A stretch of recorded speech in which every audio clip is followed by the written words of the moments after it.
fall asleep to the Bible's most powerful lessons about money and wisdom, the Parable of the Talents. Once upon a time, there was a man of considerable wealth who decided to depart on a long journey. Before leaving, he called 3 of his servants. To each one, he entrusted a part of his wealth, not in common coins, but in talents, heavy measures of silver, symbols of trust and responsibility. To the first, he gave 5 talents, to the second, 2, to the third, only 1. And then he departed, leaving them with the freedom to choose what to do. The first servant, upon receiving the 5 talents, felt the weight of trust in his hands. He did not wait. He went out to the market, negotiated wisely, planted seeds in fertile lands, wove fair alliances, and when time passed, his 5 talents had become 10. The second servant did the same. With his 2 talents, he worked with diligence, prudence, and courage, and he also doubled what had been entrusted to him. But the third servant felt fear. He looked at that single talent and saw only the risk of losing it. He thought of the master's anger, the uncertainties of the world, the fragility of his own hands. And so he dug a hole in the ground, wrapped the talent in cloth, and hid it. This way it will be safe, he thought. This way nothing bad will happen. Months passed, perhaps years, and the master returned. He called the 3 servants before him. The first came and presented the 10 talents.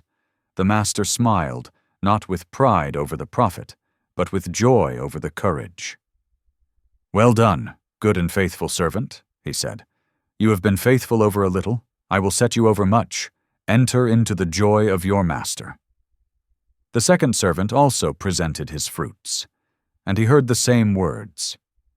"Well done, good and faithful servant." Then came the third. With trembling hands he unwrapped the original talent, still intact, still lifeless. "Master," he said, "I knew that you are a hard man, that you reap where you have not sown. I was afraid, and I hid what was yours. Here is what belongs to you." The master looked at him with sadness, not with anger, but with regret. "You wicked and lazy servant," he said, not as an insult, but as truth. "If you knew that I reap where I have not sown, why did you not plant? Why did you not entrust the talent to those who know how to multiply? At least a small fruit would have been born. And the talent was taken from the one who did not use it, and given to the one who already had 10. The parable ends there. But its light continues. Because this is not a story about money. It is a story about the life that has been entrusted to us, our gifts, our creativity, our capacity to love, to serve, to create beauty in the world. Each of us has received talents, not in the same quantity, not in the same form, but we all received something. And the question that the story asks, gently, without judgment, is this: what are you doing with what you have received? Are you using your gifts? Or are you burying them for fear of failing? Are you multiplying the light within you? Or are you keeping it untouched, waiting for a moment that will never come? Because the deepest truth of this parable is that life wants to be lived, creativity wants to be expressed, love wants to be given, and when we use what we have, even if it is little, it grows. But when we hide it out of fear, it withers. So as you rest now, breathe deeply and ask your heart, what have you been hiding? What talent, what dream, what spark of light is waiting to be used? It does not need to be great. It does not need to be perfect. Just do not bury it. Let these ancient words wrap you in rest and light. As you fall asleep, may this wisdom rest gently in your heart. You were made to flourish, and the world is waiting for the fruits that only you can give. The Parable of the 10 Minas. The moon is full over Jerusalem. Its stone streets shine under the silver light. The air is fresh, perfumed with myrrh and cedar. You walk slowly through an ancient corridor, where echoes of ancient voices still resonate. You feel the gentle weight of history in each step. Breathe, and let a new story unfold before you. There was a nobleman who needed to travel to a distant land to receive a kingdom and then return. Before departing, he called 10 of his servants. To each one he gave a mina, an equal amount, neither large nor small, and he said, "Trade with this until I return." 10 servants, 10 equal opportunities, 10 different choices. But not everyone in the kingdom was happy with his departure. Some citizens hated him. They sent a delegation after him, saying, "We do not want this man to reign over us." Still, the nobleman departed, and the servants remained with their minas. The first servant saw the mina as a seed. He planted it in fertile soil. He worked with intelligence, with creativity, with boldness. And when the nobleman returned, now king, that single mina had become 10. The king smiled. "Well done, good servant. Because you have been faithful in very little, you shall have authority over 10 cities." The second servant also multiplied. His mina became 5, and he received authority over 5 cities. But then came a third servant. He brought the mina rolled up in a handkerchief, untouched, lifeless. "Master," he said, "here is your mina. I kept it carefully because I feared you. You are a hard man, who takes what you did not deposit and reaps what you did not sow." The king looked at him for a long time, not with anger, with disappointment. "By your own words I will judge you, wicked servant. If you knew that I am hard, why did you not put my money in the bank? At least I would have received interest." And the mina was taken from him, given to the one who had 10. Those who were around protested, "Master, he already has 10. But the king answered, "To the one who has, more will be given, and from the one who does not have, even what he has will be taken away." And then came those who rejected him as king, and their fate was sealed. The story ends, but its message begins. Because this parable is not just about money, it is about initiative, about courage, about using what you have, even when it is little. God did not give us equal gifts, but He gave us equal opportunities to use them. And what matters is not how much you have. It is what you do with it. You may have a small voice, but use it to comfort someone. You may have little time, but dedicate it to something that matters. You may have limited resources, but invest them wisely. Or you can keep everything in a handkerchief, protected, untouched, without risk, without life. And in doing so, you lose even the little you had, because life does not reward caution that paralyzes, it rewards faith that acts. So, as you rest now, ask your heart, where have you been keeping your mina? What small step can you take tomorrow? It does not need to be grandiose, just faithful. Let the peace of this story wrap around you.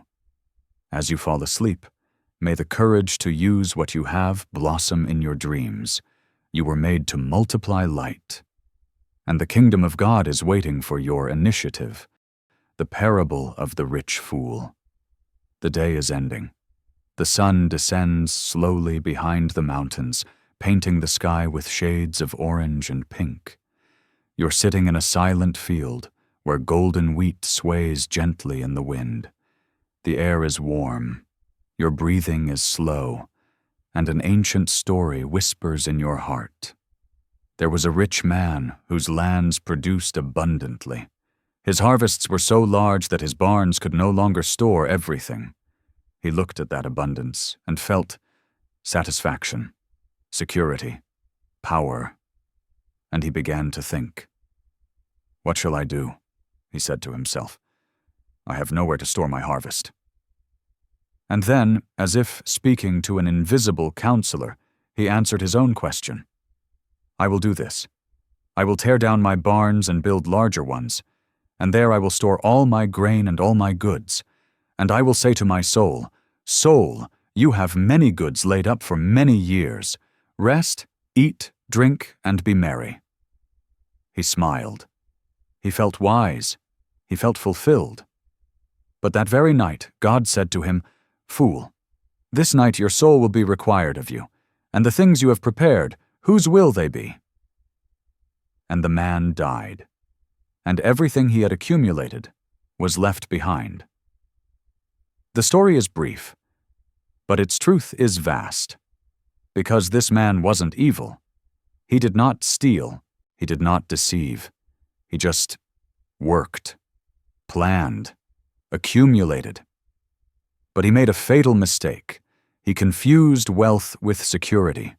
He confused possessions with life. He spoke to his soul as if it could be fed with wheat, as if peace could be bought with larger barns, as if life could be extended with human planning. But the soul does not eat bread, and life is not measured in years of comfort. The soul feeds on love, on purpose, on generosity, on connection with something greater than itself. And true wealth is not what you keep. It is what you give, what you share, what you plant in the hearts of others. Jesus ended the parable with a simple but profound phrase. So is the one who lays up treasure for himself and is not rich toward God. To be rich toward God does not mean rejecting the material world. It means not relying on it, not building your life upon it, not placing your hope in it, because everything that is material is temporary. But what is spiritual is eternal. So as you rest now, ask your heart, where are you building your barns? Where are you placing your security? Are you accumulating things that you cannot take with you? Or are you investing in love, in kindness, in generosity, treasures that no one can steal? Let this story wrap you in gentle reflection. As you fall asleep, may the wisdom of living lightly, of giving generously, of trusting deeply, rest in your heart. You do not need larger barns. You need a freer soul. The parable of the faithful and wise steward. The night is quiet. The stars shine above a small village where oil lamps flicker in the windows. You are sitting on a stone bench, looking at the sky. The air is fresh. Your mind is calm. And an ancient question echoes softly. What does it mean to be faithful? Jesus told this story to answer. Who then is the faithful and wise steward, whom the master will set over his household to give them their portion of food at the proper time? Imagine a servant to whom a great house was entrusted. The master departed on a long journey, and before leaving, he said to the servant, "Take care of everyone, feed them, protect them, be just." And then the master departed. Now the servant was alone, with power, with responsibility, with choice. He could use that position to serve, or to dominate. He could feed the others at the right time, or keep everything for himself. He could be faithful, or unfaithful. The faithful servant did what was entrusted to him. Day after day, with diligence and love, he took care of the house. He distributed the food. He treated everyone with justice, not because the master was watching, but because he loved what was entrusted to him. And when the master returned, he found everything in order. The house was alive, the people were well, and the servant was at peace. "Blessed is that servant," said the master, "whom his master when he comes will find so doing. Truly I say to you, he will set him over all his possessions." But there was another, servant, one who said in his heart, "My master is delayed in coming." And then he began to drink, to beat the other servants, to abuse his power, to live as if there would never be an accounting. But the master returned, suddenly, unexpectedly, and he found everything in chaos, and the fate of that servant was severe. Jesus ended the parable with a simple truth. To whom much is given, much will be required. Because life is not just about what you receive, it is about what you do with what you receive. You have been entrusted with time. How do you use it?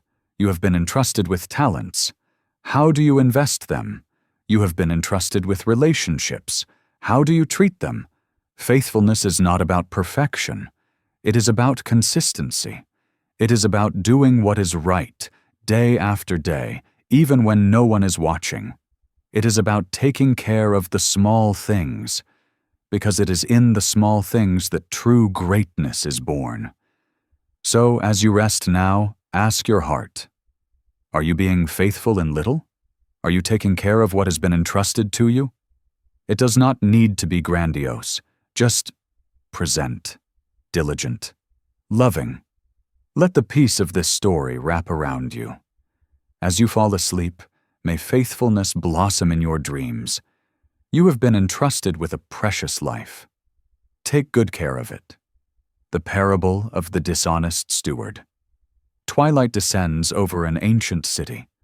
Shadows lengthen through the stone streets. You are sitting in a quiet courtyard, where the water of a fountain murmurs softly. The air is perfumed with jasmine, and a strange, intriguing story begins to unfold. There was a rich man who had a steward, but reports came to him. This man is wasting your possessions. The rich man called the steward and said, What is this that I hear about you? Give an account of your stewardship, for you can no longer be my steward. The steward left that meeting in a panic. What shall I do now? He thought. I have no strength to dig. I am ashamed to beg. And then he had an idea, a clever idea, bold, almost unscrupulous. He called each one of his master's debtors. To the first he asked, How much do you owe? 100 barrels of oil. Take your bill, sit down quickly, and write 50. To the second he asked, And you, how much do you owe? 100 measures of wheat. Take your bill and write 80. He was forgiving debts that were not his, reducing accounts without permission, gaining friends with another's money. When the master discovered, he was not furious. He was impressed. This dishonest steward acted shrewdly, he said, not because the deception was good, but because the cleverness was remarkable. And then Jesus said something surprising. The sons of this world are more shrewd in dealing with their own generation than the sons of light. What was Jesus saying? That the world uses its intelligence, its creativity, its boldness to gain temporary things. But the children of light, those who follow God, are often passive, inattentive, disengaged. Jesus was not praising dishonesty. He was challenging passivity. He was saying, if that man was so shrewd in securing his earthly future, how much more should you be wise in securing your eternal future? Make friends for yourselves by means of unrighteous wealth, Jesus said, so that when it fails they may receive you into the eternal dwellings. Use what you have, even if it is little, even if it is imperfect, to plant seeds of love, of kindness, of generosity, because one day everything that is material will fail. It will disappear, but the souls you touched, those will remain. And Jesus ended with a simple and profound truth. No one can serve two masters, for either he will hate the one and love the other, or he will be devoted to the one and despise the other. You cannot serve God and money. So as you rest now, ask your heart, whom are you serving? What are you prioritizing? Are you using your intelligence, your creativity, your resources to build something eternal? Or are you just accumulating things that you cannot take with you? Let this strange and wise story wrap you in reflection. As you fall asleep, may clarity about what really matters rest gently in your heart. You do not need to be perfect, just aware, intentional, faithful to what is eternal. The parable of the rich man and Lazarus. The night is deep, the silence is almost palpable. You are lying in a safe place, wrapped in peace. And an ancient, powerful story begins to unfold, not to frighten you, but to awaken you to what really matters. There was a rich man. He dressed in purple and fine linen. Every day was a feast. His table overflowed with food. His house shone with light and laughter. But at the door of his house, lying on the cold ground, there was another man. His name was Lazarus. He was covered with sores, thin, weak, hungry. He longed to be fed with the crumbs that fell from the rich man's table. But no one gave him anything. Only the dogs came and licked his wounds. 2 men, 2 lives, separated by a few yards of distance. But the rich man never looked at Lazarus, never asked his name, never extended his hand. And then, both died. Lazarus was carried by the angels to Abraham's side, a place of rest, of peace, of eternal comfort. The rich man was buried, and he woke up in torment. He lifted up his eyes and saw Abraham far away, and he saw Lazarus beside him in peace. "Father Abraham," he cried, "have mercy on me. Send Lazarus to dip the tip of his finger in water and cool my tongue, for I am in anguish in this flame."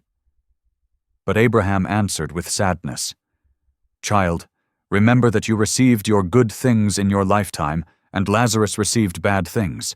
Now he is comforted, and you are in anguish.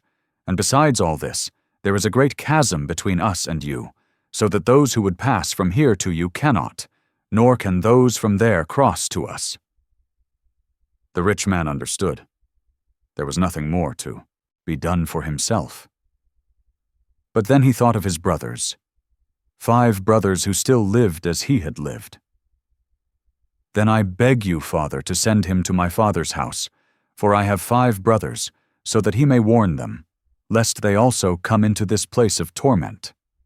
But Abraham said, "They have Moses and the prophets. Let them hear them." "No, Father Abraham," replied the rich man, "but if someone goes to them from the dead, they will repent." Abraham answered, "If they do not hear Moses and the prophets, neither will they be convinced if someone should rise from the dead." And the parable ends there, in silence, in reflection, because this story is not about condemning wealth. It is about warning against indifference. The rich man was not judged for being rich. He was judged for being blind. He had everything, and Lazarus had nothing, and he never saw, he never asked, never helped, never loved. And in the end, that indifference cost him everything, because true wealth is not in what you have. It is in what you do with what you have. You can have little and be generous. You can have much and be empty. What matters is whether you see, whether you care, whether you act. So, as you rest now, ask your heart, who is the Lazarus in your life? Who is at your door, invisible, in need? And what can you do tomorrow to see him? Let this profound story wrap you in compassion. As you fall asleep, may sensitivity to the suffering of others blossom in your dreams. You were made to see, to love, to act. The parable of the hidden treasure. The day is bright. The sun shines softly over an open field where wild flowers sway in the wind.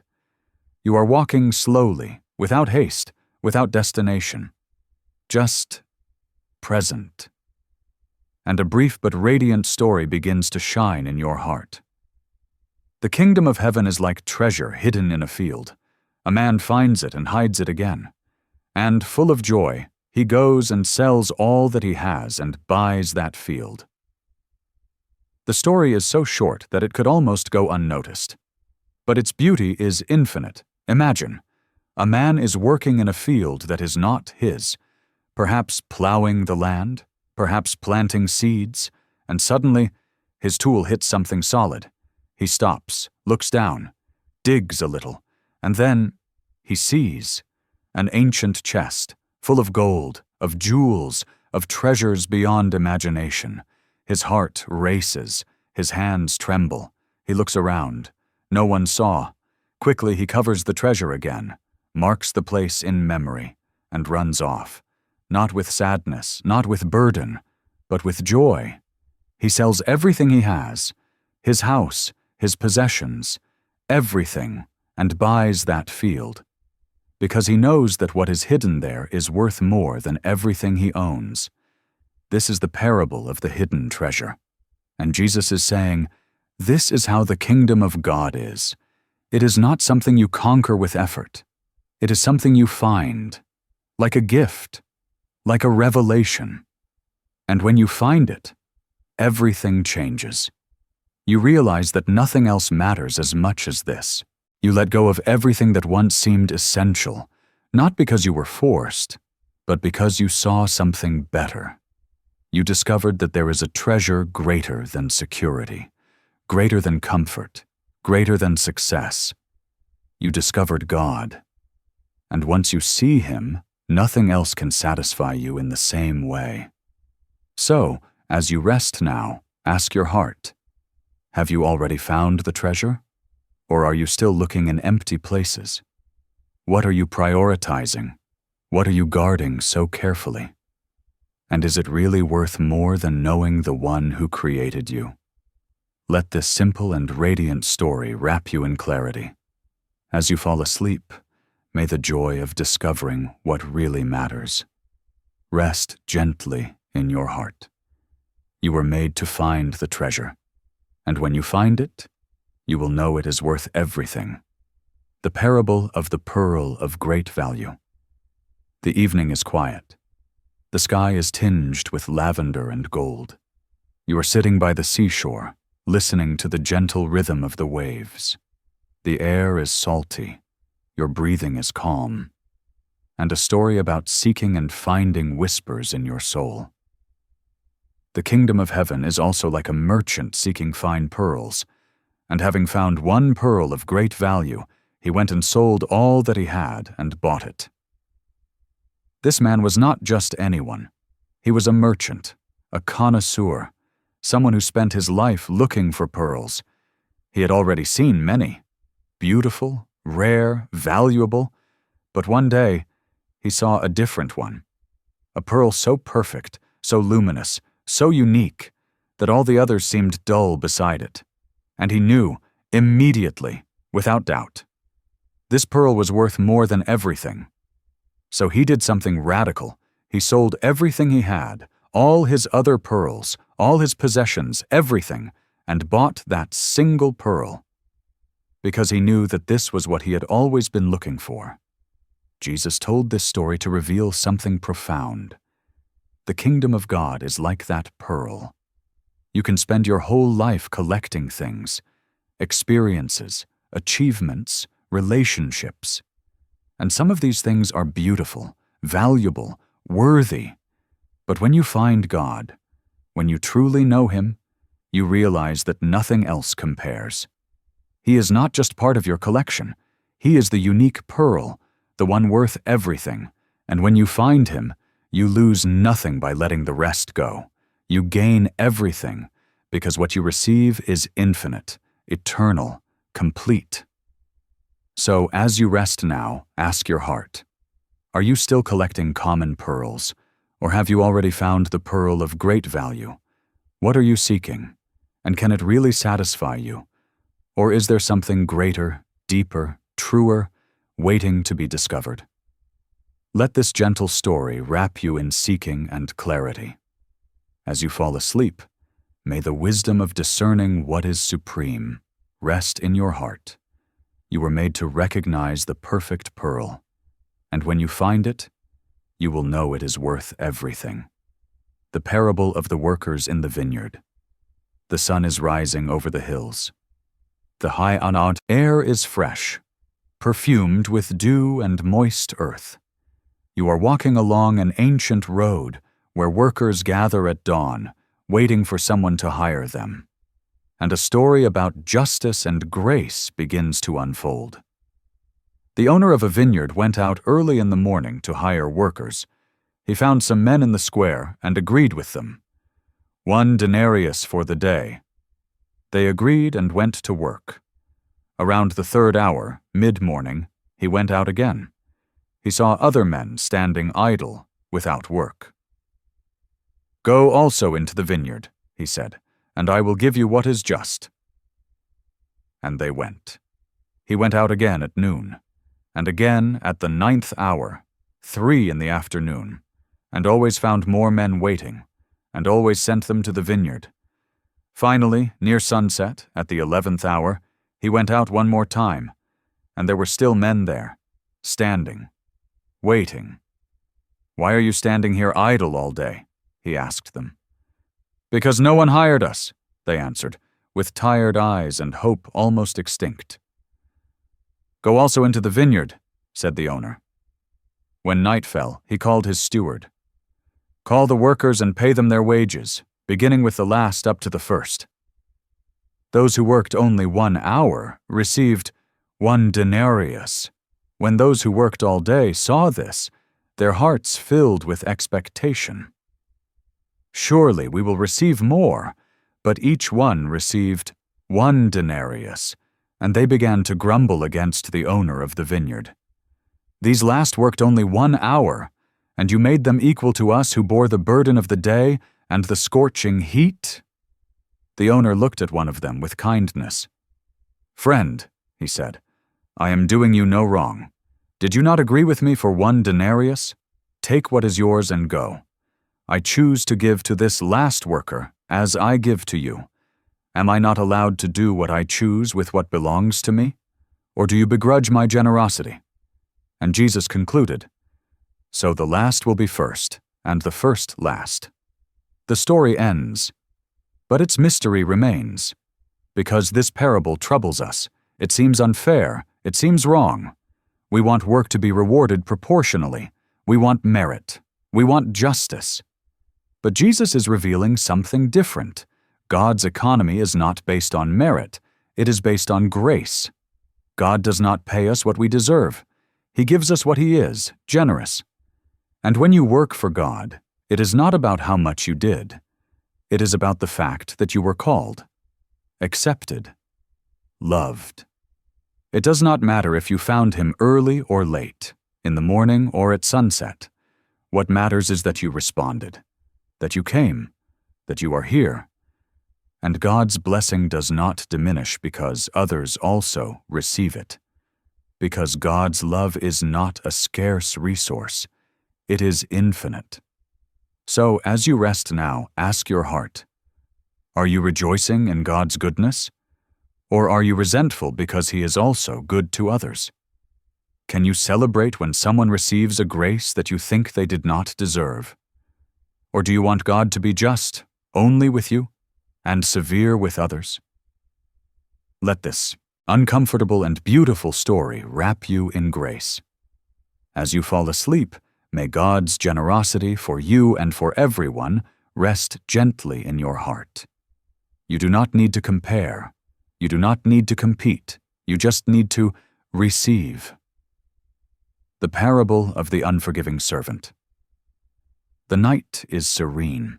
The stars shine like diamonds over a calm sea.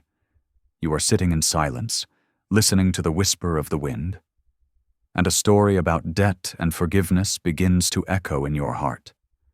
The kingdom of heaven is like a king who wished to settle accounts with his servants.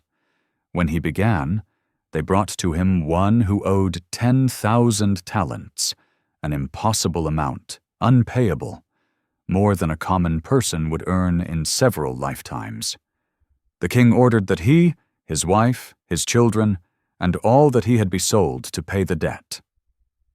The servant fell on his knees, trembling. "Master, have patience with me. I will pay you everything." He could not. Never. It was impossible. But the king, moved with compassion, forgave him the entire debt, all of it, completely, without conditions. The servant left, free, light, liberated from an unbearable weight. But then, he found one of his fellow servants, a man who owed him 100 denarii, a small amount, payable. He grabbed him by the throat. "Pay me what you owe." The man fell on his knees. "Have patience with me, I will pay you." The same words he himself had used. But the servant had no compassion.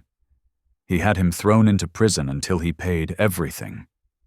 When the other servants saw this, they were deeply grieved. And they told the king. The king called him back. "You wicked servant," he said, not with anger, but with sadness. "I forgave you all that debt because you pleaded with me. Should you not also have had mercy on your fellow servant, as I had mercy on you?" And in anger, the king delivered him to the torturers until he should pay all his debt. Jesus ended the parable with a warning. "So also my heavenly Father will do to every one of you, if you do not forgive your brother from your heart." The story is hard, but its truth is essential. Because we are all the forgiven servant. We all owe God a debt that we could never pay, a debt of sin, of failures, of wrong choices, and He forgave us, completely, freely. But then, we hold tightly to the small debts that others owe us. We keep grudges, we cultivate resentments, we demand justice, and in doing so, we forget the grace that was given to us. To forgive does not mean saying that what was done does not matter. It means releasing the other from the prison of your anger. And in doing so, you free yourself as well. Because holding on to unforgiveness is like drinking poison and expecting the other person to die. Forgiveness is the wealth of the heart. It is the freedom of the soul. So as you rest now, ask your heart, who do you need to forgive? What small debt are you holding, while forgetting the enormous debt that was forgiven in you? It is not easy.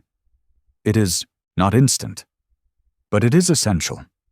Let this profound story wrap you in liberation. As you fall asleep, may the grace of forgiving and of being forgiven rest gently in your heart. You were forgiven much. Now, forgive also.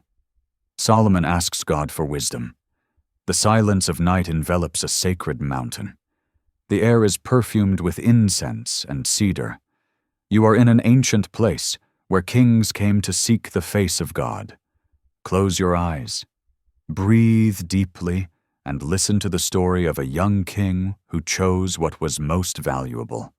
Solomon was young when he ascended to the throne of Israel. Son of David, heir to a vast kingdom, he felt the weight of responsibility on his shoulders. One night, in Gibeon, God appeared to Solomon in a dream. "Ask what you wish me to give you," said the Lord. Imagine this moment, the Creator of the universe offering anything, any request, any desire. Solomon could have asked for wealth, power, fame, long life, but he did not ask for any of that. Instead, he said, "O Lord my God, you have made your servant king in place of David my father, and I am but a young man. I do not know how to go out or come in. Your servant is in the midst of your people whom you have chosen, a people so numerous they cannot be counted. Give your servant, therefore, an understanding heart to judge your people, to discern between good and evil. For who is able to judge this, your great people?" He asked for wisdom, not for himself, but to serve. And this answer pleased the Lord. "Because you have asked this," said God, "and have not asked for yourself long life or riches or the death of your enemies, but have asked for wisdom to discern what is just, behold, I now do according to your word. Behold, I give you a wise and discerning heart, so that none like you has been before you, and none like you shall arise after you." And then, God added, "I give you also what you have not asked, both riches and honor, so that no other king shall compare with you all your days. And if you will walk in my ways, keeping my statutes and my commandments, as your father David walked, then I will lengthen your days." Solomon asked for wisdom and received everything. Because when you seek first what is most important, the rest is added. Wisdom is not just knowledge. It is discernment. It is the ability to see what really matters, to make choices that honor God and serve others. And when you possess it, it becomes the foundation of all true prosperity. So, as you rest now, ask your heart, what are you asking for? What are you seeking? Are you running after things that pass, or are you seeking the wisdom that remains? Let this ancient story wrap you in clarity. As you fall asleep, may the pursuit of wisdom, true wealth, rest gently in your heart. When you seek what God values, He takes care of the rest. Joseph of Egypt administers the years of plenty and famine. Genesis chapter 41. The moon is high over the desert. The Nile shines like silver under the night light. You are in an ancient land where empires were born and fell, and a story of vision, planning, and wisdom begins to unfold. Joseph was in prison, innocent but forgotten. He had been betrayed by his brothers, sold as a slave, falsely accused, and thrown into an Egyptian dungeon. But God had not forgotten him. One night, Pharaoh had 2 disturbing dreams: 7 fat cows, followed by 7 thin cows that devoured the fat ones; 7 full heads of grain, followed by 7 withered heads that consumed the full ones. No one could interpret the dreams, until someone remembered Joseph. He was taken from prison, cleaned, dressed, and brought before Pharaoh. "I have heard it said that you can interpret dreams," said Pharaoh. Joseph answered with humility, "It is not in me. God will give Pharaoh a favorable answer." And then God revealed, 7 years of great plenty would come upon Egypt, but afterward 7 years of severe famine, which would consume everything. Joseph did not just interpret, he offered a plan. Let Pharaoh select a discerning and wise man. In the 7 years of plenty, store 1/5 of all the harvest. Keep it in the royal storehouses. When the famine comes, there will be sustenance. Pharaoh looked at Joseph and saw in him something different: wisdom, vision, the Spirit of God. "Can there be anyone like this man in whom is the Spirit of God?" said Pharaoh. And then, turning to Joseph, "Since God has made all this known to you, there is no one so discerning and wise as you. You shall be over my house, and all my people shall order themselves as you command." Joseph, who was in prison in the morning, became second in command of Egypt by nightfall, and he did exactly what he had said. For 7 years he stored, planned, prepared. And when the famine came, brutal and relentless, Egypt had what it needed. And not just Egypt, entire nations came to buy food, because Joseph had seen beyond the present.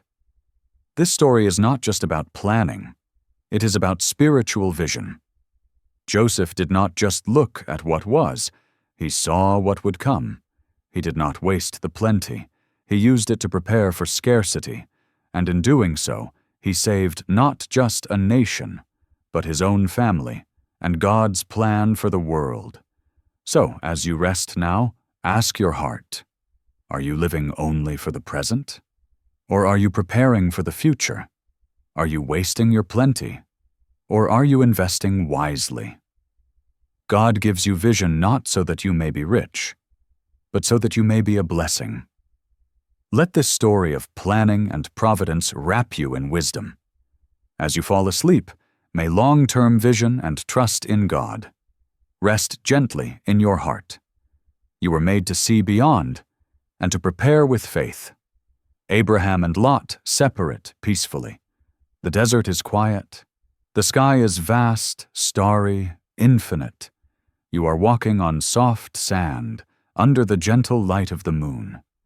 And a story about detachment and trust begins to whisper in your heart. Abraham and his nephew Lot had traveled together for a long time, Both were blessed. Both had flocks, tents, wealth. But the land was not sufficient for both.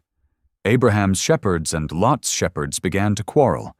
There was tension, conflict, competition. Abraham could have used his authority. He was the elder, the patriarch, the leader. But he chose a different path. He called Lot and said, "Let there be no strife between me and you, and between my shepherds and your shepherds, for we are brothers. Is not the whole land before you? Separate yourself from me. If you take the left hand, then I will go to the right, or if you take the right hand, then I will go to the left." He offered Lot the first choice. Lot looked around, and he saw the Jordan Valley, green, irrigated, fertile, like the garden of the Lord, and he chose for himself the best.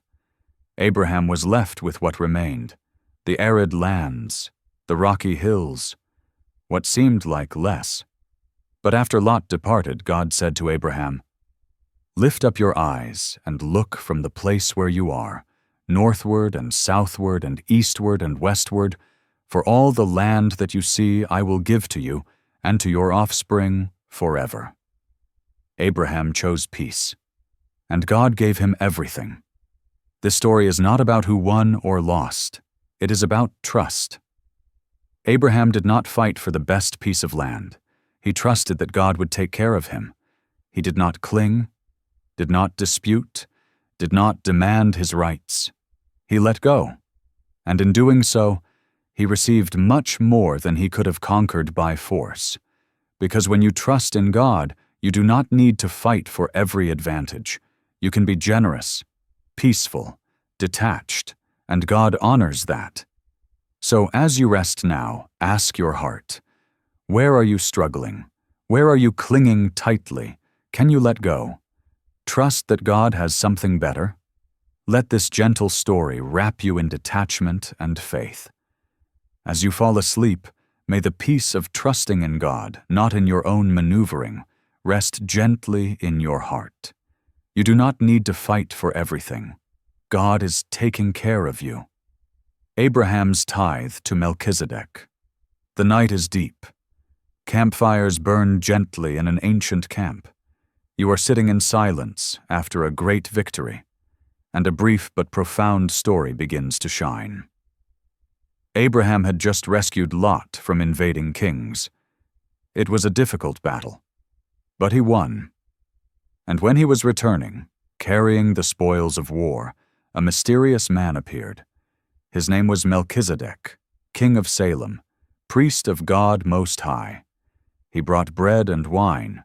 He blessed Abraham, saying, "Blessed be Abram by God Most High, possessor of heaven and earth, and blessed be God Most High, who has delivered your enemies into your hand." And Abraham did something surprising. He gave Melchizedek a tenth of everything. It was not asked, it was not required, it was offered. Because Abraham recognized the source of his victory. It was not his strength, it was not his strategy, it was God. And in giving the tithe, he was saying, "Everything comes from you, and everything returns to you." The tithe is not about obligation, it is about recognition. It is about remembering that everything you have is not yours by right. It is yours by grace. And when you give, you are declaring, "I trust you. I recognize that you are the source." Abraham did not need to give. He had conquered those spoils in battle. But he gave, because he knew that true prosperity comes from God. So, as you rest now, ask your heart, do you recognize the source of your blessings? Or do you believe that everything is the fruit of your own effort? Giving does not impoverish. Giving releases. Let this ancient story wrap you in gratitude. As you fall asleep, may the recognition of the divine source of all provision rest gently in your heart. You are not the owner, you are the steward, and God is faithful. Job and the restoration of all he lost. The dawn is coming. The darkness of night is dissipating. You are in a place of waiting where trials have been long, but hope has not died. And a story of restoration begins to unfold. Job had lost everything: his children, his wealth, his health, his dignity. Sitting in the ashes, covered with sores, he questioned God. He cried out, he wept. His friends condemned him. His wife told him to curse God and die. But Job held firm, even in pain, even in confusion. And then God spoke, not to explain, but to reveal his greatness.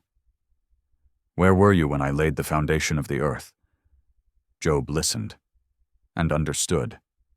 He did not have all the answers, but he knew the one who had them. And then he said, I had heard of you by the hearing of the ear, but now my eye sees you. And God restored everything. The Lord gave Job twice as much as he had before: 14,000 sheep, 6,000 camels, 1,000 yoke of oxen, 1,000 female donkeys, and 7 sons and 3 daughters, so beautiful that in all the land there were no women so beautiful as Job's daughters. Job lived 140 years after this. He saw his children and his children's children to the 4th generation. And he died, old and full of days. Job's story is not just about material restoration. It is about faith that overcomes the test. It is about trusting God, even when we do not understand. It is about holding firm, even when everything collapses, because God does not abandon his own. He may allow trials, but he also brings restoration, and what he restores is always greater than what was lost. So as you rest now, ask your heart, are you going through a trial? Are you waiting for restoration? Do not give up. The story is not finished. Let Job's story wrap you in hope. As you fall asleep, may the certainty that God restores rest gently in your heart. The trial is temporary. Restoration is eternal. Ruth and Boaz. The barley fields sway gently in the wind. The sun is rising over Bethlehem. You are walking along an ancient road where stories of kindness and loyalty still echo. Breathe and listen to a story of integrity that attracts blessings. Ruth was a foreigner, a widow, poor. She had left her homeland to accompany Naomi, her mother-in-law, back to Bethlehem. She had nothing, only loyalty and faith. Where you go, I will go, she had said to Naomi. Your people shall be my people, and your God my God. When they arrived in Bethlehem, Ruth went to the fields to glean ears of grain that the reapers left behind, the sustenance of the poor. And it happened that she went to the field of Boaz, a rich and upright man. Boaz saw Ruth working. He asked about her. And when he learned of her loyalty to Naomi, his heart was moved. He protected her. He instructed his workers to leave extra grain for her. He offered her water and food. May the Lord repay you for what you have done, he said, and a full reward be given you by the Lord, the God of Israel, under whose wings you have come to take refuge. Ruth was not looking for wealth. She was just being faithful. But Boaz saw in her something rare: character. And when the law allowed him to become her redeemer, the one who could marry her and restore the family inheritance, he did so with joy. They married. And God gave them a son named Obed. And Obed was the grandfather of King David.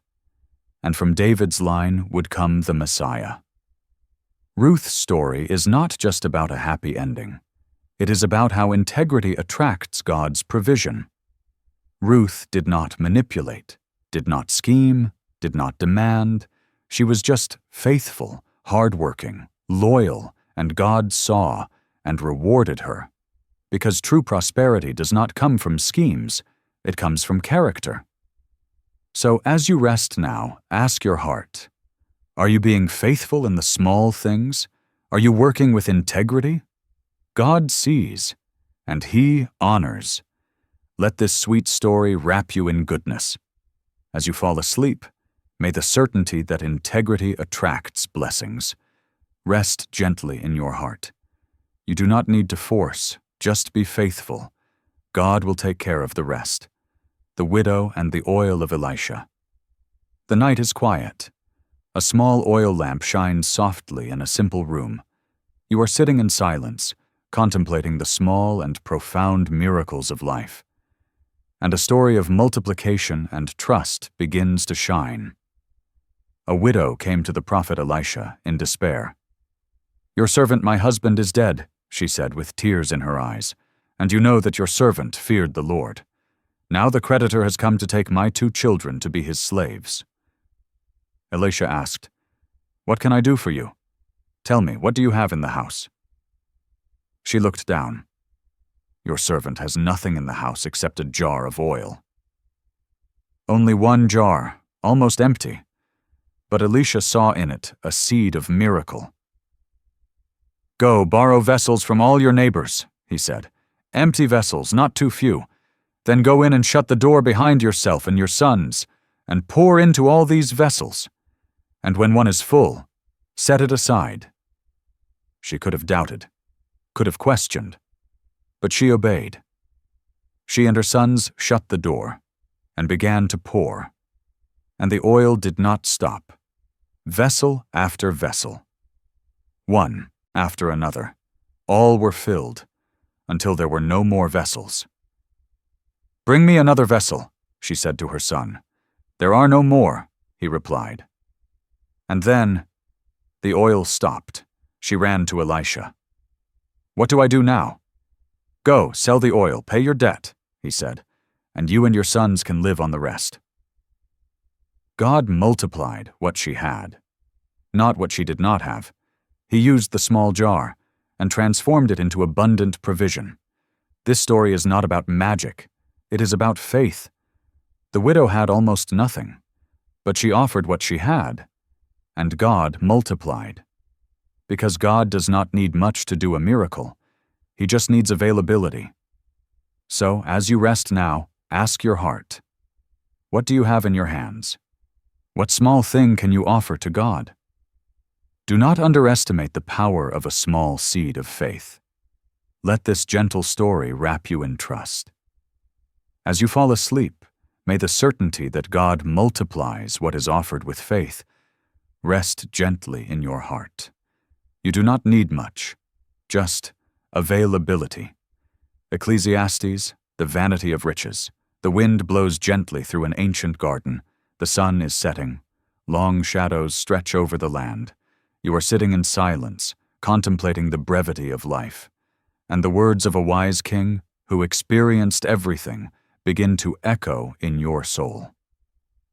"He who loves money will not be satisfied with money," wrote the preacher, "nor he who loves wealth with his income." Solomon knew wealth like few others. He had gold, silver, palaces, gardens, vineyards. Everything his eyes desired, he did not deny them.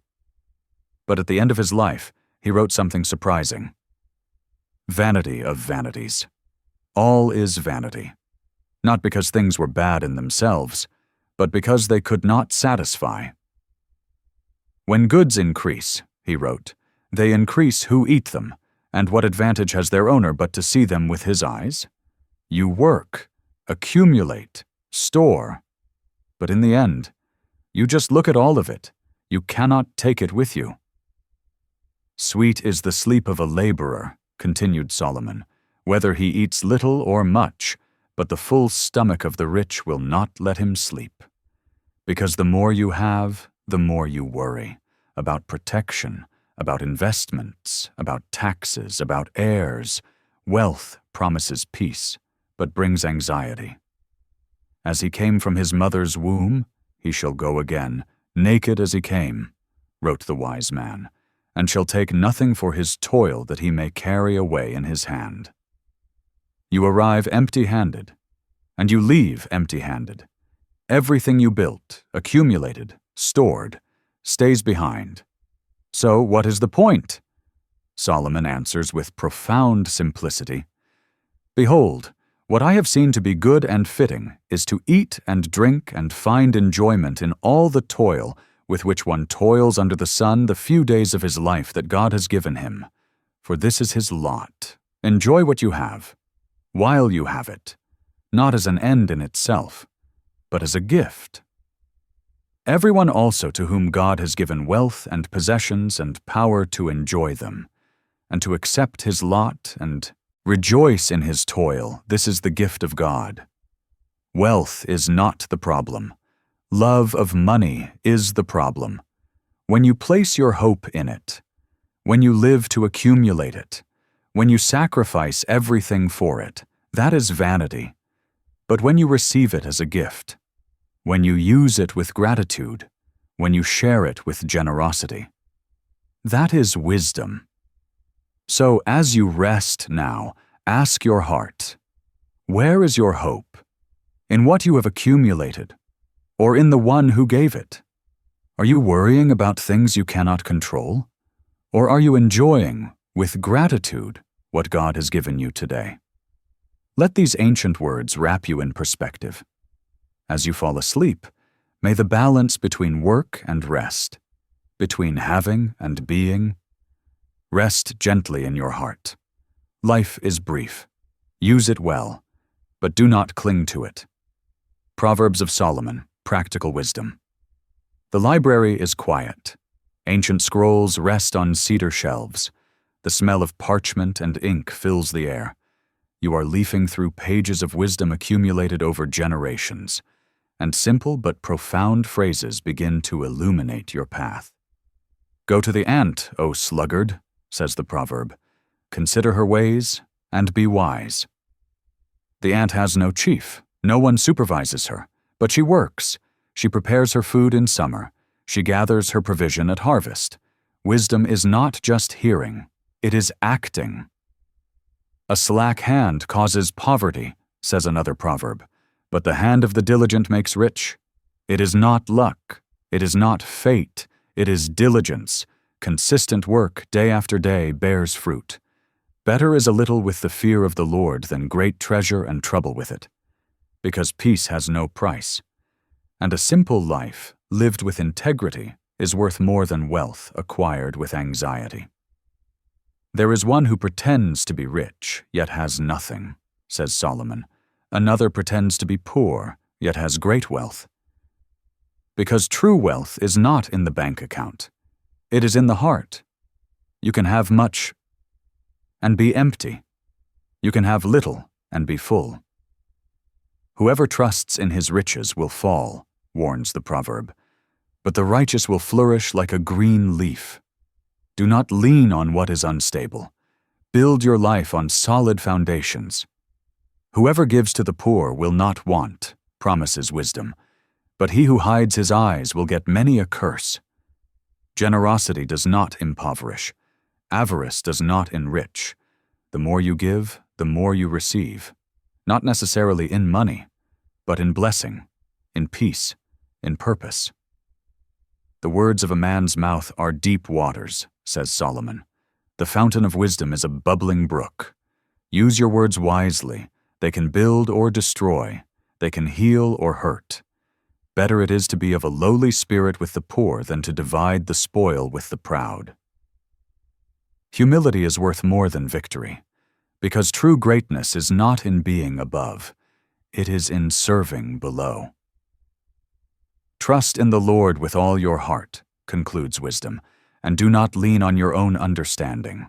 In all your ways acknowledge him, and he will make straight your paths. This is the supreme wisdom, to trust, not in your own strength, not in your own planning, but in God. So as you rest now, let these proverbs whisper in your heart. Work with diligence, live with integrity, give with generosity, trust with faith. Let the practical wisdom of the ancients wrap you in clarity. As you fall asleep, may these simple but profound truths rest gently in your heart. Wisdom is not complicated. It is just lived. The miracle of Elijah and the widow of Zarephath. The sky is gray, the earth is dry, famine is spreading across the land. You are in a small village where hope seems to have dried up along with the fields, and a story of faith that attracts miraculous provision begins to unfold. The word of the Lord came to Elijah. "Arise, go to Zarephath, and dwell there. Behold, I have commanded a widow there to feed you." Elijah obeyed. And when he came to the gate of the city, he saw a woman gathering sticks.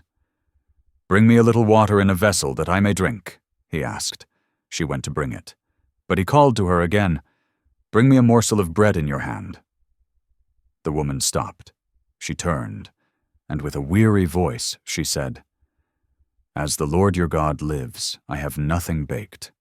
I have only a handful of flour in a jar and a little oil in a jug. I am gathering a couple of sticks that I may go in and prepare it for myself and my son, that we may eat it and die." She was preparing her last meal, but Elijah said something unexpected. "Do not fear. Go and do as you have said. But first make me a little cake from it, and bring it to me. Afterward make something for yourself and your son. For thus says the Lord, the God of Israel, the jar of flour shall not be spent, and the jug of oil shall not be empty, until the day that the Lord sends rain upon the earth.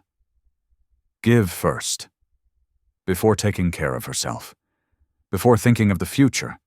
It made no sense. It was contrary to all logic. But the widow obeyed. She made the cake for Elijah, and then prepared for herself and her son. And the flour was not spent, and the oil did not run out. Day after day, week after week, throughout the drought, there was always enough, because when you give from the little you have, God multiplies. When you put God first, He takes care of the rest. The widow had no security, no plan B. She had only a handful of flour and a choice: trust or give up. She chose to trust. And God sustained her. This story is not about testing God. It is about trusting Him. It is about giving, even when it seems impossible, because God sees, and He honors faith. So as you rest now, ask your heart, are you holding tightly to the little you have, or are you willing to let it go and trust? God does not ask for everything. He asks for priority. Let this story of miraculous provision wrap you in faith. As you fall asleep, may the certainty that God sustains those who trust rest gently in your heart. The flour will not run out. The oil will not fail. When God is the source. The offering of the poor widow. The temple courtyard is full. People come and go, depositing their offerings in the bronze boxes. The sound of coins echoing resounds through the air. You are sitting in silence, observing. And Jesus, sitting near you, is also observing, seeing not just the actions, but the heart behind them. The rich come. They deposit large sums. The coins make noise. People notice. They walk with dignity, conscious of their generosity. But then, a woman approaches. She is a widow. Poor. Her clothes are simple, mended. Her hands are rough from work. She looks at the offering box, and then, discreetly, she places 2 small coins, 2 lepta, the smallest coins in circulation, worth almost nothing. No one notices. No one cares. But Jesus saw. He called His disciples and said, "Truly, I say to you, this poor widow has put in more than all those who are contributing to the offering box. For they all contributed out of their abundance, but she out of her poverty has put in everything she had, all she had to live on. She did not give from her surplus. She gave everything. She had no reserve, no safety plan. She just trusted. And in God's eyes, her offering was worth more than all the treasures deposited that day. Because God does not measure the value of the offering by size. He measures by sacrifice. It is not about how much you give. It is about what it costs you to give. You can give millions and still keep billions. That is not sacrifice. But you can give 2 pennies and it be all you have. That is worship. The widow did not seek recognition, did not expect applause, did not ask for anything in return. She just gave. Because she loved God and trusted Him, and Jesus saw and honored. So as you rest now, ask your heart, what are you giving to God? Is it from your surplus or from your heart? Are you giving what will not be missed? Or are you giving something that truly costs? Let this simple story wrap you in generosity. As you fall asleep, may the spiritual wealth of sincere giving rest gently in your heart. God doesn't need your coins. He wants your heart. The rich young man. The sun is high, the road is dusty. You are walking with a crowd that follows Jesus, and suddenly a young man runs up to him, falls on his knees, and asks a desperate question. "Good teacher, what must I do to inherit eternal life?" Jesus looked at him with love. This young man was sincere, a seeker, eager. "Why do you call me good?" answered Jesus. "No one is good except God alone. You know the commandments. Do not murder, do not commit adultery, do not steal, do not bear false witness, honor your father and mother." The young man answered quickly, "All these I have kept from my youth." He had lived well, with integrity, with discipline, but he still felt that something was missing. Jesus looked at him with tenderness and then said, "You lack one thing. Go, sell all that you have and give to the poor, and you will have treasure in heaven. Then come, follow me." The young man fell silent. His face became sad, because he had great possessions. And then he got up, turned around, and went away. Jesus looked around at his disciples and said, "How difficult it will be for those who have wealth to enter the kingdom of God." The disciples were astonished. "Then who can be saved?" Jesus answered, "With man it is impossible, but not with God, for all things are possible with God." The rich young man was not evil. He was sincere, a seeker, obedient. But there was one thing between him and God, his possessions. Not because wealth is bad, but because he could not let it go. He loved God, but he loved his things more. And when Jesus asked him to choose, he chose what he could see, what he could touch, what seemed safe, and he lost the eternal treasure. This story is not a judgment, it is an invitation. Jesus is not saying that everyone must sell everything. He is asking, what is between you and me? What can you not let go of? What do you value more than God's presence? For the rich young man, it was money. For you, it might be something else. But the question remains, are you willing to let go of what is preventing you from following fully? So, as you rest now, ask your heart, what are you holding so tightly? What can you not surrender to God? Let this challenging story wrap you in reflection. As you fall asleep, may the courage to choose the eternal instead of the material rest gently in your heart. There is nothing worth more than knowing God. Nothing. The Good Samaritan. The road from Jerusalem to Jericho is long, steep, and dangerous. The sun is scorching. You are descending slowly, carefully, and a story about compassion that transcends boundaries begins to unfold. A man was going down that road when he was attacked by robbers. They beat him, stripped him of his clothes, and left him half dead by the side of the road. By chance, a priest was going down that road. He saw the man and passed by on the other side. Then came a Levite, a temple helper. He came near, looked, and also passed by on the other side. Perhaps they were in a hurry. Perhaps they were afraid. Perhaps they thought, "It is not my responsibility." But then came a Samaritan. Samaritans were despised by the Jews, considered impure, enemies. But this Samaritan saw the wounded man and felt compassion. He stopped, got down from his animal, cleaned the wounds with oil and wine, bandaged them carefully. He put the man on his own animal and took him to an inn. And the next day, before leaving, he gave money to the innkeeper. "Take care of him," he said, "and whatever more you spend, I will repay you when I come back."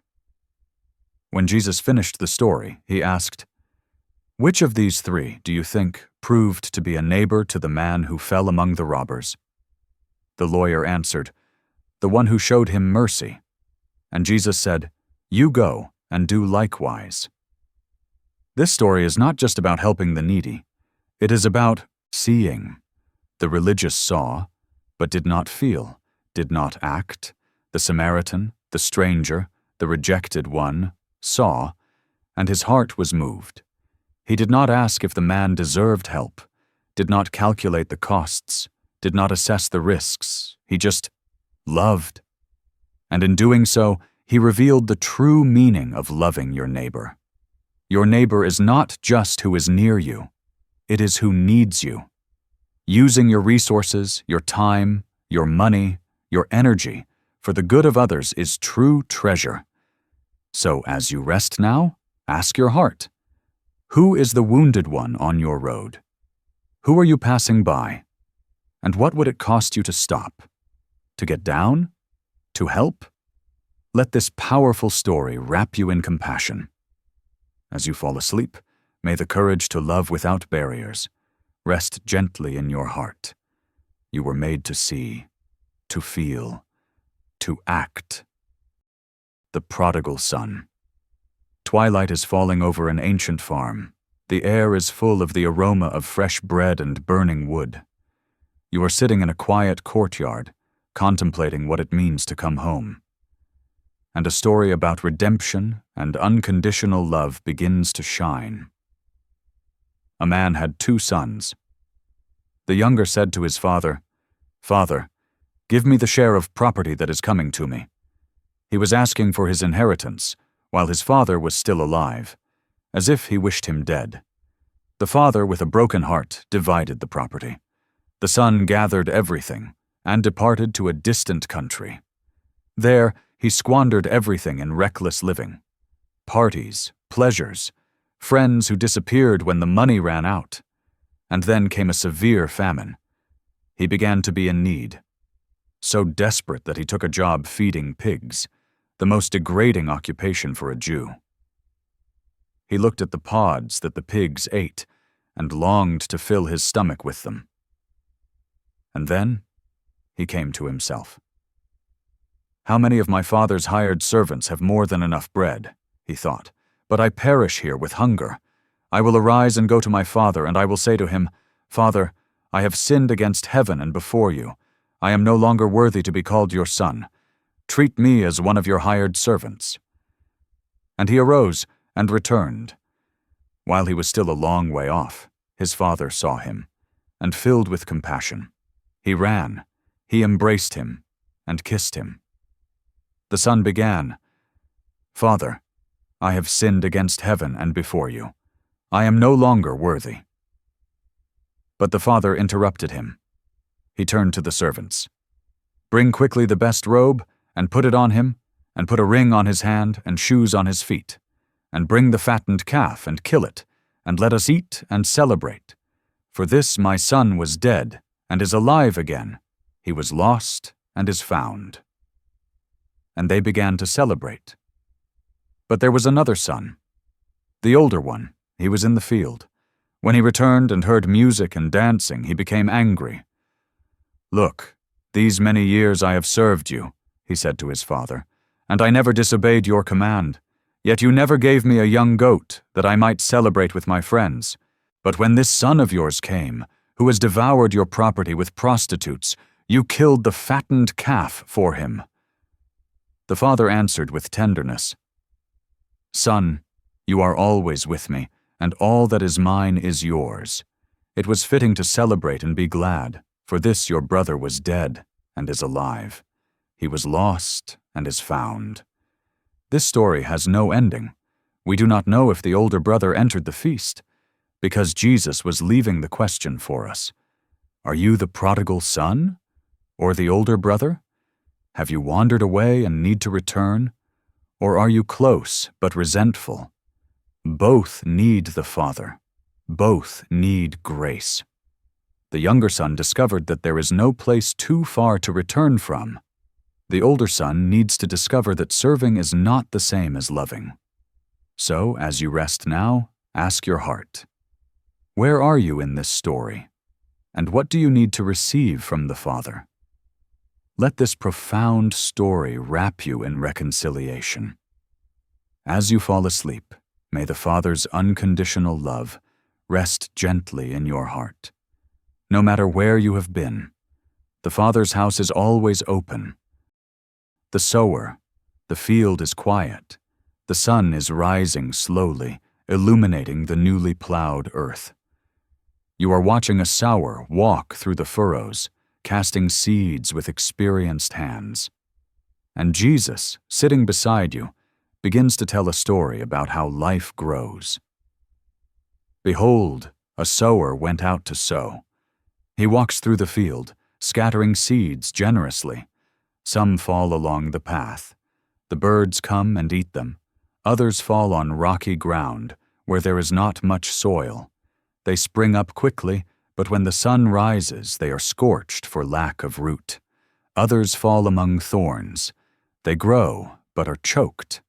And others fall on good soil, and they produce fruit, 30, 60, 100 times more. Later the disciples asked, "What does this parable mean?" Jesus explained, "The seed is the word of God." The path represents those who hear, but the devil comes and takes away the word from their hearts, so that they may not believe. The rocky ground represents those who receive the word with joy, but have no root. They believe for a while, but in time of testing fall away. The thorns represent those who hear, but as they go on their way, they are choked by the cares and riches and pleasures of life, and their fruit does not mature. But the good soil represents those who, hearing the word with an honest and good heart, hold it fast and bear fruit with patience. This parable is not just about hearing, it is about receiving. The seed is always good. The word is always powerful, but the soil determines the fruit. What kind of soil are you? Do you hear, but soon forget? Do you get excited, but give up when difficulty comes? Do you receive, but let worries choke it? Or do you hear, retain, and let the word create deep roots in your life? The spiritual investment that generates lasting harvest is not quick. It is deep. It is about cultivating the soil of your heart, removing stones, pulling out thorns, creating space. And then, waiting, with patience, with faith, because the harvest will come, 30, 60, 100 times more. So as you rest now, ask your heart, what kind of soil have you been, and what do you need to cultivate?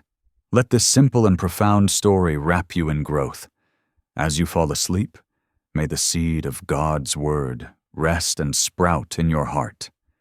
You were made to bear fruit. Cultivate the soil. The two debtors. The house is quiet. An oil lamp softly illuminates the table where Jesus is reclining. A woman has just anointed his feet with tears and perfume, and the Pharisees murmured. Jesus, perceiving their thoughts, tells a brief but transforming story. A certain moneylender had 2 debtors. One owed him 500 denarii and the other 50.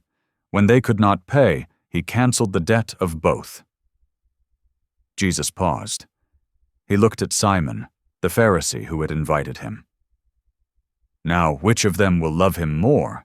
Simon answered, almost reluctantly. "The one, I suppose, for whom he canceled the larger debt." "You have judged rightly," said Jesus. And then, turning to the woman who had anointed his feet, Jesus said to Simon, "Do you see this woman? I entered your house. You gave me no water for my feet, but she has wet my feet with her tears and wiped them with her hair.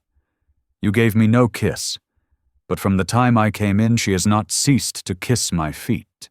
You did not anoint my head with oil, but she has anointed my feet with ointment. Therefore I tell you, her sins, which are many, are forgiven, for she loved much. But he who is forgiven little, loves little." The story is simple, but its truth is profound. The more you realize you have been forgiven, the more you love. The more you recognize your debt, the more grateful you are. Simon looked at the woman with contempt. "She is a sinner," he thought. But Jesus saw beyond. He saw someone who knew her sin, who recognized her need, and who had found forgiveness, and that revelation filled her with overflowing love. Simon, on the other hand, thought he had little to be forgiven for. He was religious, respectable, correct, and therefore his love was cold, calculated, superficial. Forgiveness and gratitude are the riches of the Spirit. When you know you have been forgiven much, you love much, you give much, you serve much, you forgive much. But when you think you do not need forgiveness, you live without gratitude, without generosity, without deep love. So, as you rest now, ask your heart, how much do you think you have been forgiven? And how much are you loving? Do you recognize your need for grace? Or are you living as if you need nothing? Let this gentle story wrap you in gratitude. As you fall asleep, may the recognition of forgiveness received fill your heart with overflowing love. You have been forgiven much. Love much. The house on the rock. The sky is darkening. Heavy clouds gather on the horizon. You can feel the storm coming. And Jesus, at the end of his longest sermon, tells a final story about foundations that last. "Everyone who hears these words of mine and does them will be like a wise man who built his house on the rock." Imagine this man. He wants to build a house. He finds a beautiful place, but the ground is difficult, rocky, hard. It would be easier to build somewhere else, where the earth is soft, where it is not necessary to dig so deep. But he chooses the rock. He digs. He sweats. He works until the foundation is firm, and then he builds his house. "And the rain fell," continues Jesus, "and the floods came, and the winds blew and beat on that house, but it did not fall, because it had been founded on the rock. The storm came, violent, relentless, but the house remained, because its foundation was solid. And everyone who hears these words of mine and does not do them will be like a foolish man who built his house on the sand. This man also built a house, perhaps even more beautiful, faster to build, easier. But when the rain fell, and the floods came, and the winds blew and beat against that house, it fell, and great was its fall." This story is not about physical construction. It is about life. You can build your life on many things, on success, on relationships, on wealth, on popularity, and all of this can seem good, solid, reliable, until the storm comes, illness, loss, betrayal, disappointment, and then you discover what you built on does not hold up. But if you build on the rock, on Jesus' words, on obedience, on faith, when the storm comes, you will remain standing, not because you will not be hit, but because your foundation is solid. The question is not whether the storm will come. It is when. And the only difference between the two houses is the foundation. So, as you rest now, ask your heart, what are you building your life on? Rock or sand? Are you living according to what you say you believe? Or just hearing, without practicing? Let this wise story wrap you in solidity. As you fall asleep, may the decision to build on eternal foundations rest gently in your heart. The storms will come, but you can remain firm. The daily bread. The dawn is coming. The aroma of fresh bread fills the air. You are in a simple kitchen, where a family gathers around the table, and the words of an ancient prayer echo softly, "Give us this day our daily bread." Jesus taught his disciples to pray this way, not for tomorrow's bread, not for the whole year's bread, but for today's bread. This is a profound lesson about trust, because human nature wants to accumulate, wants to guarantee, wants to control the future. We want to know that we will have enough, not just today, but tomorrow, and next month, and in the coming years. But Jesus invites us to something different, to trust in God's daily sustenance. In the wilderness, God fed Israel with manna. Each morning there was enough bread for that day, but if they tried to store it for the next day, it rotted, because God wanted to teach, I am faithful, day after day. Trust me. Asking for daily bread does not mean being irresponsible. It means not living with anxiety. It does not mean not planning. It means not relying only on your plans. It means waking up each morning and saying, God, I trust you, for today, for this need, for this moment.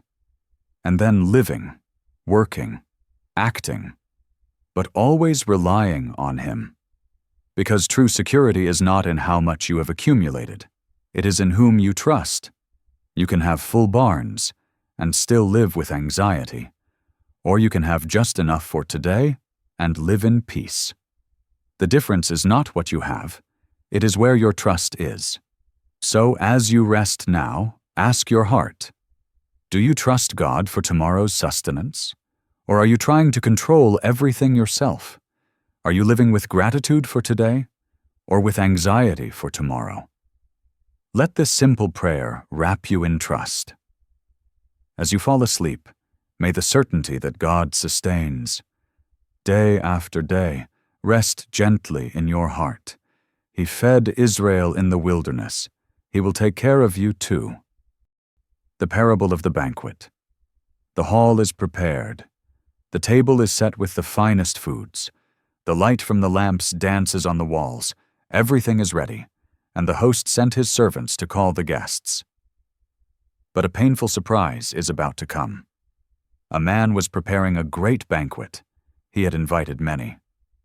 When everything was ready, he sent his servant to tell the guests, Come, for everything is now ready. But one by one, they all began to make excuses. The first said, I have bought a field, and I must go out and see it. Please have me excused. Another said, I have bought 5 yoke of oxen, and I go to examine them. I ask you to have me excused. And yet another, I have married a wife, and therefore I cannot come. They all had reasons, all seemed valid, but deep down, they were just excuses. They prioritized the common over the extraordinary, the urgent over the important. The servant returned and told all this to his master. Then the master of the house, in anger, said, Go out quickly to the streets and lanes of the city and bring in the poor and crippled and blind and lame. And the servant did this, but there was still room. Go out to the highways and hedges, said the master, and compel people to come in, that my house may be filled, for I tell you, none of those men who were invited shall taste my banquet. This parable is about invitation and refusal. God prepared a banquet, a feast of grace, of love, of eternal life. He invites everyone, but many refuse, not because they do not want to, but because they are too busy with other things, good things, legitimate things, but they end up becoming excuses. I need to work. I need to take care of my family. I need to resolve this first. And while they wait for the perfect moment, the invitation expires. But those who think themselves unworthy, the poor, the broken, the marginalized, they enter, because they know they need, they know they do, not deserve. And therefore, they come. Generosity and invitation to spiritual abundance are not for those who think themselves sufficient. They are for those who recognize their hunger. So, as you rest now, ask your heart, are you making excuses, or are you responding to the invitation? God is calling. The table is set. Everything is ready. Will you enter, Or will you continue too busy? Let this urgent story wrap you in decision. As you fall asleep, may the courage to respond to God's invitation rest gently in your heart. The banquet is prepared. Come. The Good Shepherd. The field is quiet at nightfall. The sheep are resting, safe inside the fold. You can hear the soft sound of their breathing, the occasional rustling when one moves, and Jesus' voice echoes softly, "I am the Good Shepherd." The Good Shepherd lays down his life for the sheep. He does not flee when danger comes. He does not abandon when the wolf comes. He remains, protects, fights, even if it costs everything. The hired hand, who is not the shepherd and doesn't own the sheep, sees the wolf coming and leaves the sheep and flees, and the wolf snatches them and scatters them. The hired hand works for money. When danger comes, he calculates, is the risk worth it? And the answer is always no. So he flees. But the Good Shepherd is not working for wages. He loves his sheep. They are his. He knows them. "I am the Good Shepherd," continues Jesus. "I know my own, and my own know me, just as the Father knows me, and I know the Father, and I lay down my life for the sheep." To know is not just knowing the name. It is intimacy. It is care. It is commitment. Jesus knows each one of his sheep, their fears, their weaknesses, their stories, and still, he loves them and lays down his life for them. "I have other sheep that are not of this fold," says Jesus. "I must bring them also, and they will listen to my voice. So there will be one flock, one shepherd." He is not just caring for a chosen few. He is gathering all who will hear his voice, from every place, from every background, from every story, one flock, one shepherd. "No one takes it from me," Jesus concludes, speaking of his life. "I lay it down of my own accord. I have authority to lay it down, and I have authority to take it up again." He is not a victim. He is a voluntary giver. He chose to die because he chose to love. This image of the Good Shepherd is a symbol of caring leadership and inner security. You are not alone. You are not lost. You are not unprotected. There is a shepherd who knows you, who calls you by name, who would give everything for you, and already has.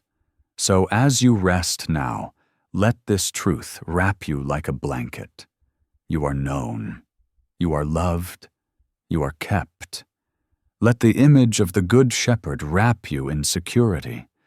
As you fall asleep, may the certainty that you belong to him rest gently in your heart. You do not need to be afraid. The shepherd is with you. The night is complete now. The stories have been told. The lessons have been offered. And as you lie in peace, let all these ancient words about talents used and offerings given, about faithful widows and prodigal sons, about seeds planted and houses built, rest like blessings upon you. You were created to flourish, to trust, to give, to love, and as sleep comes, gentle and inevitable, may these eternal truths interweave with your dreams, and may you wake renewed, full of wisdom, peace, and purpose. Good night. Rest well, and may the light of Scripture shine gently upon your path, always.